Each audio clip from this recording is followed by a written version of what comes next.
Quando o cantor Cazuza estava agonizante, vivendo os piores dias de sua vida, magoado com os amigos que o abandonaram, sua mãe o procurou e disse: "Filho, se você ficar com muita raiva e ódio dos amigos que o abandonaram, não sofra sozinho." E acrescentou emocionada: pode descontar tudo em mim." Quando uma pessoa corre perigo de vida, na hora do risco supremo, costuma gritar também pela mãe. Com tantos relacionamentos acumulados ao longo da vida, na hora do perigo maior, os homens chamam pela mãe. Penso que para o inconsciente, a figura de Deus e da mãe tem correspondência. Assim, se todos os clamores do mundo pudessem ser resumidos em uma frase, essa frase seria: "Eu quero minha mãe." Há várias formas de relacionamentos que nós vivemos ao longo da vida. Por exemplo, as relações de amizade, que é a relação entre amigos. Existem as relações de fraternidade, são aquelas vividas entre irmãos. Alguns seres humanos nunca terão uma relação de fraternidade, pois cada vez aumenta o número de lares com filho único. Mas também é verdade que as relações de amizade podem evoluir e ter um sentido de fraternidade, que é quando os amigos se amam, se apoiam e passam a ter uma relação que se esperaria de irmãos. O relacionamento conjugal é onde dois se unem para suportar o pesado jugo da vida. Por isso é uma relação conjugal, ou seja, um jugo que é dividido por duas pessoas. O relacionamento filial é aquele compartilhado entre pais e filhos. Dentre as formas de relação vividas nesse planeta, a mais forte de todas e a mais carregada de afetos é a relação da mãe com seus filhos. Na relação mãe-filhos, vigora uma lei de atração tão forte quanto a lei da gravidade, descoberta por Isaac Newton. Alguém pode dizer: "Como você pode falar isso? Você não é mãe."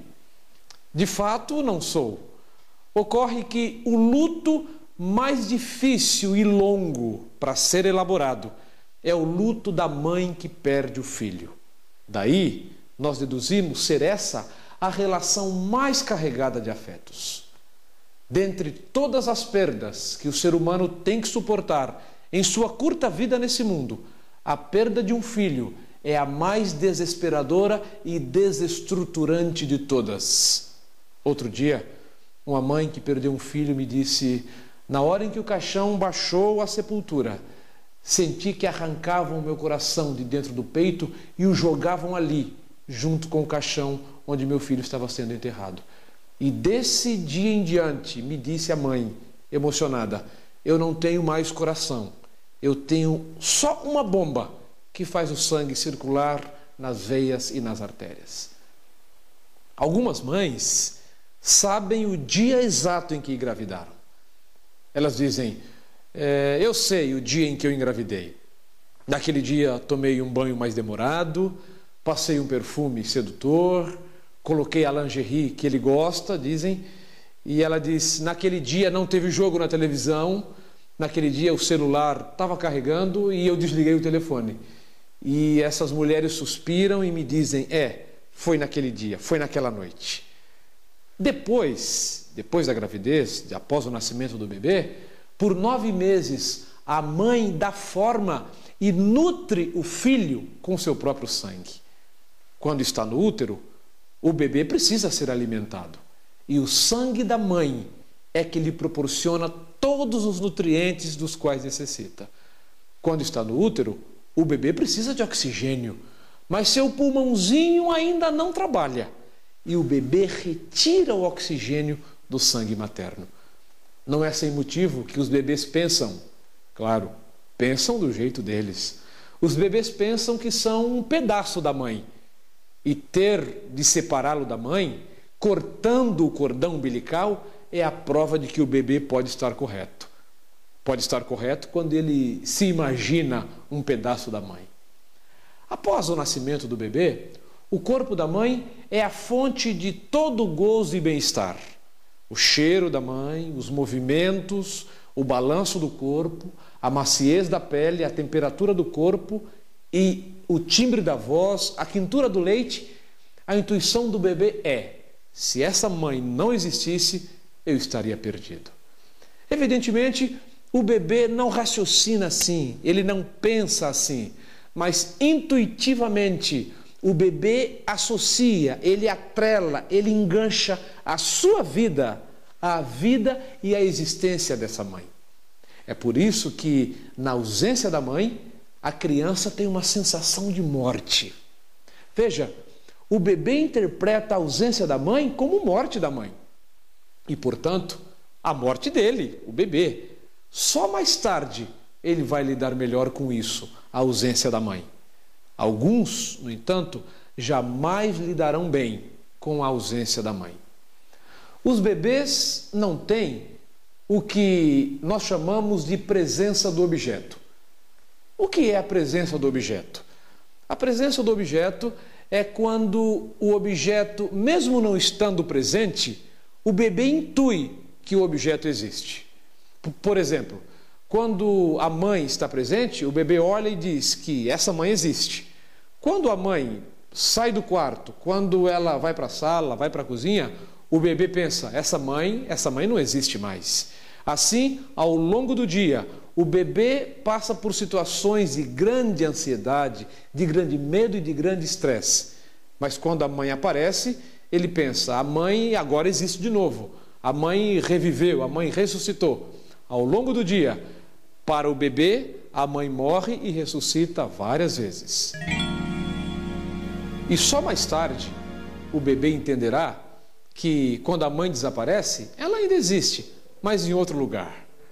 Foi pensando nesse apego tão forte entre mãe e bebê que o pediatra e psicanalista, um dos principais articuladores da psicanálise, Donald Winnicott, cunhou a frase mãe ambiente.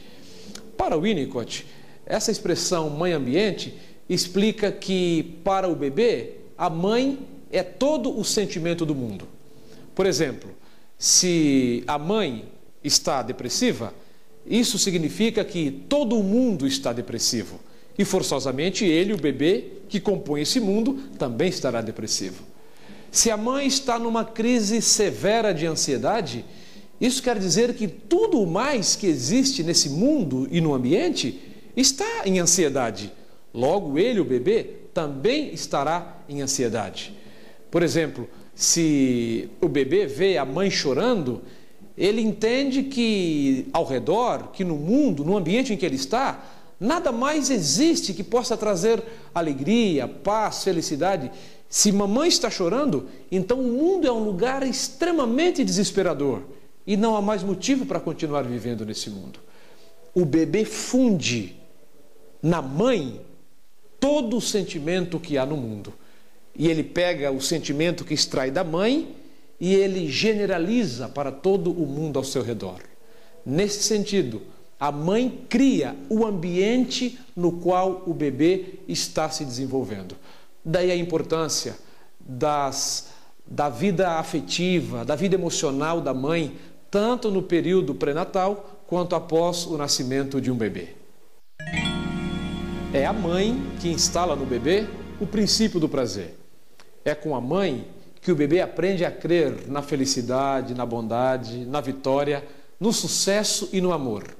É com a mãe que se aprende a crer que vale a pena viver. E quando o ser humano se torna adulto, e mesmo quando perde a mãe, precisa periodicamente atualizar esse sistema de crenças na bondade da vida. Há quem diga que a depressão é uma falha na atualização desse sistema de crenças. Andrew Solomon, mais uma vez, foi maravilhoso quando disse que a depressão é uma falha no amor. E lembre-se, o amor é o produto primeiro que a mãe apresenta a seus filhos.